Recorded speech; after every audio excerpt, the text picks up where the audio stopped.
ফেসিবাদী যে ব্যবস্থা, সেই ব্যবস্থার বিলোপে আপনারা সক্রিয় হন। যদি আপনারা সক্রিয় না হতে পারেন, তাহলে 24-এর বাঘের বাচ্চারা নিজেদের হাতে আইন তুলে নেবে ইনশাআল্লাহ। প্রিয় ছাত্র জনতা, আমাদের আগামীতে যে কাজগুলো করতে হবে, আমাদের বিচার প্রক্রিয়া সম্পূর্ণ করতে হবে বাংলার মাটিতে। খুনি হাসিনাকে বাংলার মাটিতে এনে বিচারিক প্রক্রিয়ার মধ্য দিয়ে বাংলাদেশে আওয়ামী লীগকে একটি বিচারের প্রক্রিয়ার মধ্য দিয়ে তাদেরকে খুনের দায়ে জনগণের সামনে উপস্থাপন করে নিষিদ্ধের প্রক্রিয়ায় আমাদেরকে যেতে হবে ইনশাআল্লাহ। আপনারা সেই যুদ্ধে প্রস্তুত থাকবেন কিনা? আজকের শহীদ মিনারে সবাই হাত তুলে আপনারা শপথ করে যান।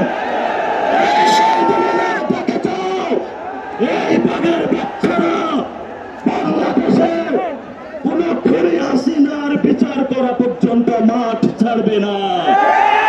এই বাঘের বাচ্চারা বাংলাদেশে যতদিন থাকবে ততদিন পর্যন্ত আওয়ামী লীগের কোন পুনর্বাসন হতে দিবে না।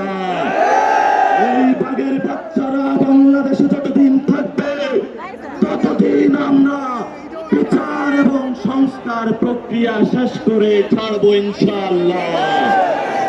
আপনাদের জয় হবে। লড়াই শুরু হয়েছে, লড়াই চলবে।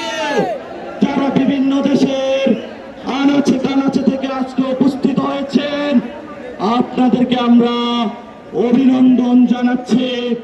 আমাদের সহযোদ্ধাদের উপরে গোপালগঞ্জে হামলা হয়েছে, তারা হসপিটালে গিয়ে চিকিৎসা নিয়ে আবার এই সমাবেশ স্থলে উপস্থিত হয়েছে।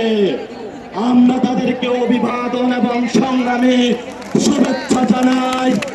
আপনারা আমাদেরকে গতকালকে রাতের আহ্বানে ঢাকায় এসে উপস্থিত হয়েছেন। জাতীয় নাগরিক কমিটির সদস্যবৃন্দ যারা রয়েছেন, আপনারা একটি ঐতিহাসিক লড়াইয়ের মধ্য